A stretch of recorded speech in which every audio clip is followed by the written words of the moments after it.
آج کل بہت سارے لوگوں کا رویہ بھی یہی ہے کہ بس ٹھیک ہے، یہ دنیا ہی سب کچھ ہے، آخرت بس ایک اعتقاد کی حد تک ذہن کے کسی گوشے میں ہے، 2 لمحوں کے لیے خیال آیا تو رک گئے، پھر اپنی وہی ڈگر کی زندگی۔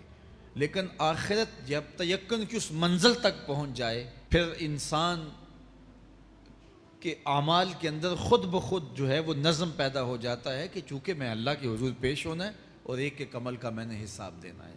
تو آخرت کے بارے میں یقین کی کمزوری انسان کو جو ہے وہ گناہوں کی دلدل میں پھنسا دیتی ہے۔ اس لیے آخرت کا یقین یہ بہت ضروری ہے تاکہ ہماری زندگی میں نظم پیدا ہو اور ہم اللہ کے حضور جھکنے والے، اس کے شکر گزار بندے، اس کی اتباع کرنے والے بنیں۔ جو لوگ آخرت کے تصور کو جھٹلاتے ہیں، ان ساری قوموں کو دیکھ لیں جنہوں نے آخرت کو جھٹلایا۔ وہ قومیں ہیں جو برائی میں لت پت تھیں اور گناہوں بھری زندگی بسر کر رہی تھی۔ اب ایسی قومیں کبھی پسند نہیں کرتی کہ کوئی آخرت بھی ہو جس کا خوف انہیں گناہوں کی اور بدیوں کی زندگی سے نکالے، کیونکہ وہ اس زندگی سے نکلنا ہی نہیں چاہتے، تو آخرت کا وہ ڈٹ کے انکار کرتے۔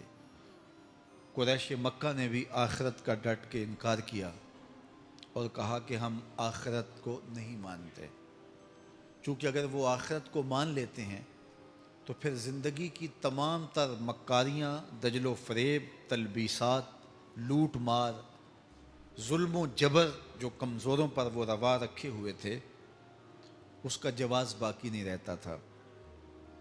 تو اس لیے انہوں نے اس کا ڈٹ کے انکار کیا۔ قرآن مجید کی جتنی بھی مکی صورتیں ہیں ان میں آخرت کا اس بات کیا گیا ہے اور معاد کو ثابت کرنے کے لیے دلائل دیے گئے ہیں۔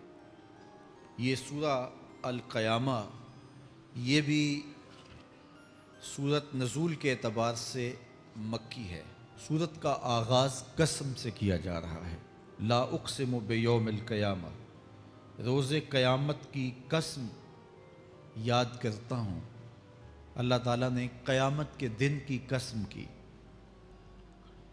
ولا اقسم بالنفس اللوامہ، اور قسم ہے ملامت کرنے والے نفس کی، اس جان کی قسم جو اپنے اوپر ملامت کرے۔ انسان کے اندر جو نفس ہے وہ اس کو برائی کا حکم دیتا ہے۔ حکم دینے والے کو آمر کہتے ہیں، اور اسی سے مبالغہ کا صیغہ امارہ ہے، بہت زیادہ حکم دینے والا۔ تو جو نفس انسان کو برائی کا حکم دیتا ہے اس کو نفس امارہ کہتے ہیں، بہت زیادہ برائی کا حکم دینے والا۔ لیکن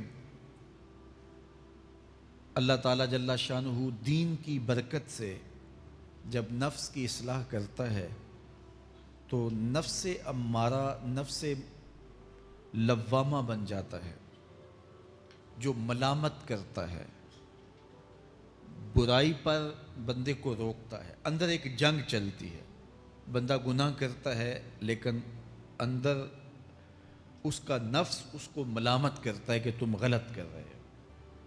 تو اندر جو جنگ چل رہی ہوتی ہے، نفس ملامت کر رہا ہوتا ہے، گناہ بھی چل رہا ہوتا ہے، تمام عمر طوفان سے کھیلتے گزری، نیا کے ڈوبنے کا ڈر بھی رہا۔ تو یہ اندر جو کھینچا تانی ہے، ملامت اور گناہ، پھر توبہ بھی ہوتی ہے، پھر گناہ بھی سرزد ہو جاتے ہیں۔